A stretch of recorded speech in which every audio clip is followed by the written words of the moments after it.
everyone, this is Joe Rebelo with Rebelo's Kempo Karate.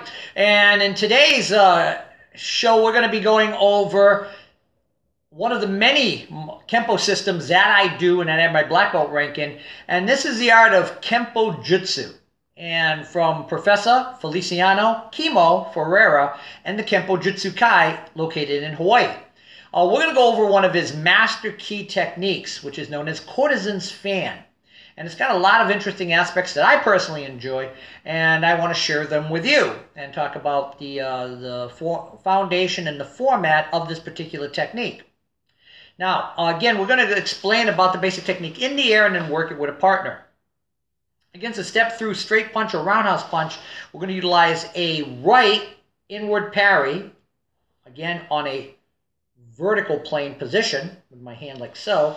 I'm then going to bring my hand across. I'm going to do a slicing finger rake on a horizontal plane. Then I'm going to grab my opponent's limb as I move in with an upward elbow and then drop down with a right heel palm claw. I'll back up once again to show this to you. So again, a right inward parry, moving in a horizontal fashion but in a vertical position. The left hand coming across in an eye slice with the fingertips, sliding down to grab the limb as I enter and come in with an upward elbow up under my opponent's chin, and then strike down with a heel palm claw to the face. I really like the nature of this technique because of the circles that are happening here. Again, inward on a horizontal plane but a vertical position. Outward on a horizontal plane, slicing with the fingertips, grabbing the limb, moving upward with the elbow, and then dropping down with the claw. So again, we have 1, 2, 3, 4. So we have in, we have out, we have up, we have down. Each individual limb having its own role in relationship to that given technique. So, that being said, now let's elaborate on the basic premise of this with each given movement. Assisting me here, come on over, sir, is Mr. John Malore. And again, you've seen him on previous videos and previous episodes. We're going to be going over each individual action that occurs here.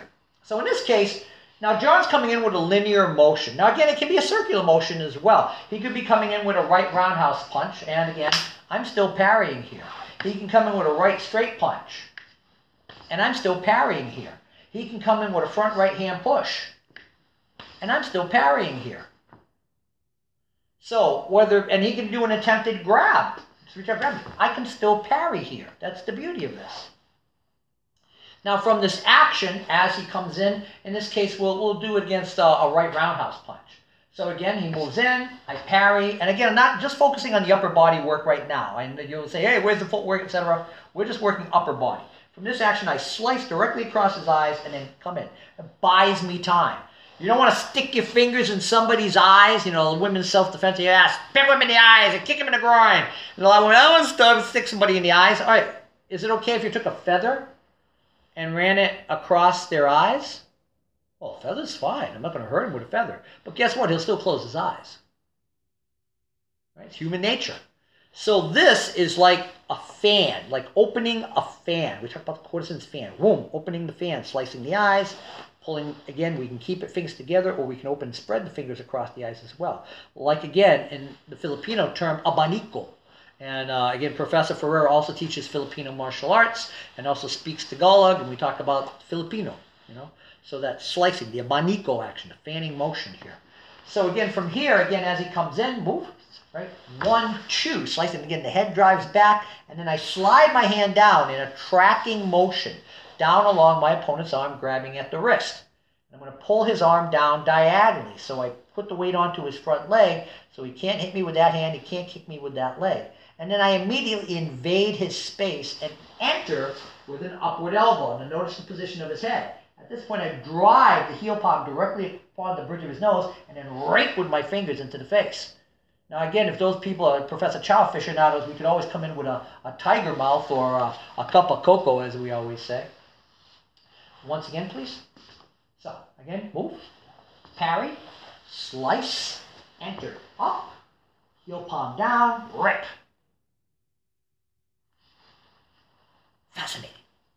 Let's reverse angles, Jonathan. So again, when we combine these motions, it's a beautiful flow going in here. Again, this hand moving in a circular plane or moving directly in across in a straight line. Again, it can be linear, it can be circular, as long as the inward parry is the objective of the inward parry is obtained. So again, if my hand's down, he shoots in with his punch. I can go, hey man, that's a circle. Slice the eyes. Oh, I got him. I put a finger up his nose. Do I get to pick a winner? Pow! Here's that upward elbow. Here's the heel palm claw. Rake and rip through. I could strike the groin from here. Again, the beauty of Professor Ferreira's system is the open-endedness of where you can go at the end of given Kempo techniques and then expanding upon those as he deems fit. I could always strike him in the groin here, hook up underneath, and break the arm in this fashion. All kind of fun stuff we can do from there. Speaking of arm breaks, we're going to address that in a moment. Remember, that action was an outward block being applied with that pushing motion, right? Remember that. So one more time, please. So, straight punch now. Move. Slice, boom. Bang. Rip. Hit. I can strike the groin. I can come here and do an arm break. I can roll him into a hook and lock here. All these actions can be done off the master key movement of the Courtesan's fan. So, the opposite of inside of a limb is outside. Now, we learn in Kempo as a rule, and again, other systems of Kempo don't always have to necessarily follow that rule, and that's fine. You know, but again, the key ingredient we learn from systems like Mr. Parker's Kempo is when blocking to the inside of an arm, block below the elbow, not above it. When blocking to the outside of an arm, block at the elbow, not below it. There are always exceptions to the rule.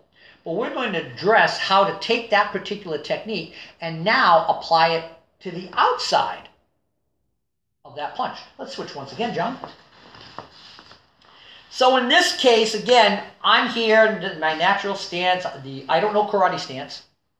And now, instead of moving to the inside of a right, I'm going to move to the outside. So obviously now, guess what? He's going to shoot a straight punch, right?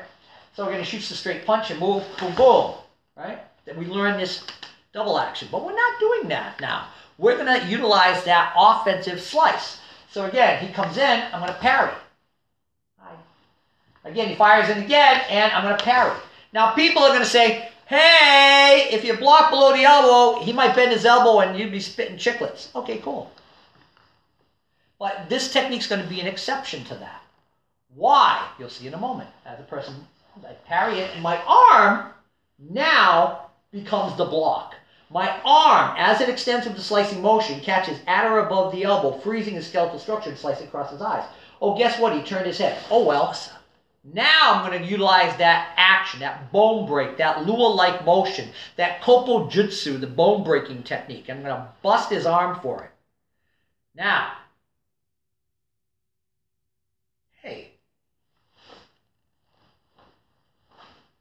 Wow, are we doing that upward action again? Guess what? His arm got in the way. Oh well, we'll just break it and make him pay the price for it. Something to think about.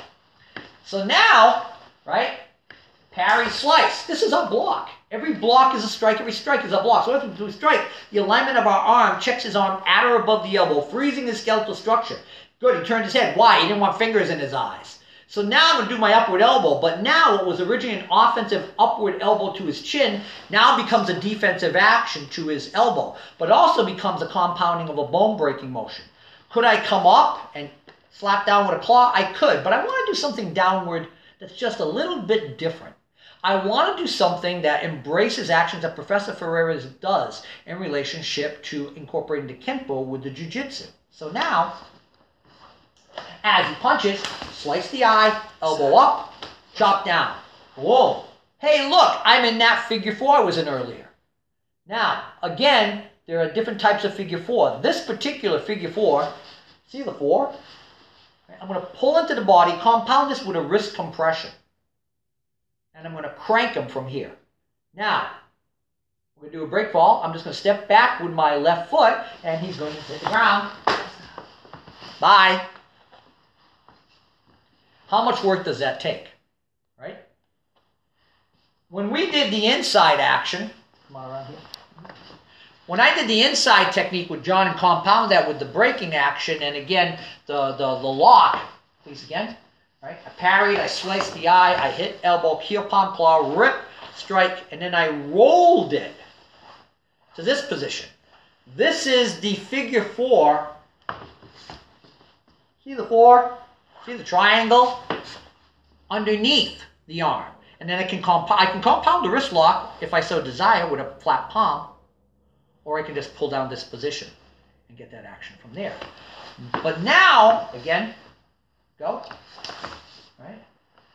We're not doing double palm though. We're doing a palm into a slice. So now it becomes this. Slice the eyes. Here's the elbow shot. Here's the chop down upon the bend of the elbow. Bicep, tricep, forearm, crook of the elbow. Chopping down here, shooting across, and then compounding this position. 1, 2, 3, 4. See the wrist compression here? See the figure 4 here? Or over here? Or over here, if you dare. Right? So again, we get this here. So we compound that, we pull it into the body. Now, if I want to, see this hand? I can thread this out. Now I pull out my cell phone and go, it's terrible, he's beating me. Then, shut up. It's horrible, I'm so scared for my life. I can feed that out, still have the compression against my body, still get the wrist compression, and basically put him in a gooseneck. And then from here, I can just as easily do my Kempo salute, basically crush his wrist. Or I can simply take this finger, it's like a finger pointing the moon, or pointing to the floor. So here we have same basic technique, same inward parry, same outward slice, same upward action and downward motion. Whether it be an offensive claw or a defensive chop to fold the arm into the figure 4. Now, let's take one more important ingredient, one more important element, and we're going to play with this. Which is, hey, could you do it with something in your hand? Yes! Glad you asked. So, what I'm going to put in my hand today is a Karambit. Hey, Mark Page. Thanks for the little America Dote technique with the Karambit. Really appreciated that. Thought it was funny as all get out. I have to go to your wonderful state and beat the daylights out of you. Just on film. But anyway, we're going to have play. But anyway, that we're off in tangent land. Let's go back to what I do with this. So, if I'm working inside, he shoots the punch, I parry. Now, I slice. I can slice from here, hook, come up strike, hit. I would never, boom, and slap him across the head and slice his throat.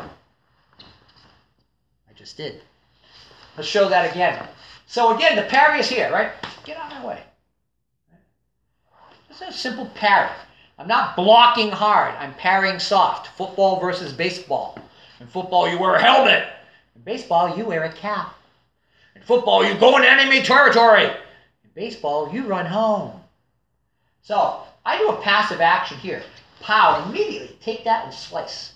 Now, the nomenclature of this particular Karambit has an extension on the back hook, which enables me to trap and lock as I enter in with my elbow and strike with my claw. Like we showed you earlier, all I do is slap the head and slice him directly across the throat. I could hammer him from here. I could come around and hook his groin from here and rip and tear. Well, that'd be most unpleasant. It's fascinating what you can do when you put a weapon in your hands. So if we understand this idea,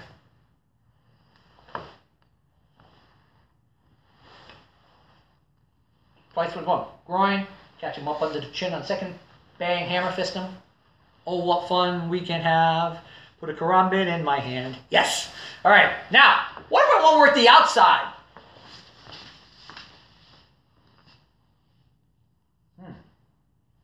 Switch for this one, just for now. He shoots the punch. Slice. Oh man, if I had a back hook, rip. But I don't. This is an act of compassion. This particular section of the Karambit, see that curve? It's not sharp. It enables me to track down his limb, yet not cut him, but control and track that motion. So now here, right, I parry, hi, how are you? Oh, you can't reach? No problem. We'll extend it and slice it out. Now from here, I can flip it back as I strike with the elbow. I can catch it here. For those of you who do the hand isolation in Form 4, defying the storm done a whole different way, baby. I can break the arm here. I can come up. I can chop down. Want to see something really interesting? That's really interesting. I walk down, I slice him across the face, and I shoot in. Guess what? I'm not cut, but he was. Wow, I would never think of taking this and coming back out and striking him in the face with it, coming across here. I would never think of shooting the arm down and catching him across the throat here. Hey, gives a whole new concept of using a sandwiching elbow, doesn't it? Hook, push.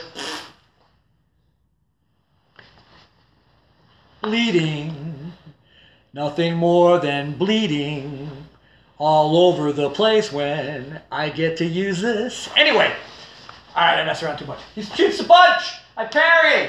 I slice. I pull. I break. I chop. I fold, possibly ripping him across the face. I can shoot in from here. He wants to resist about it. I would never stick it in his ear and pull it out. That'd be terrible. Wouldn't that be horrible? That'd be horrible. I could come back here, again, slapping with that palm again. Now, I slap like so. Come back across, hit, cut, rip, gouge.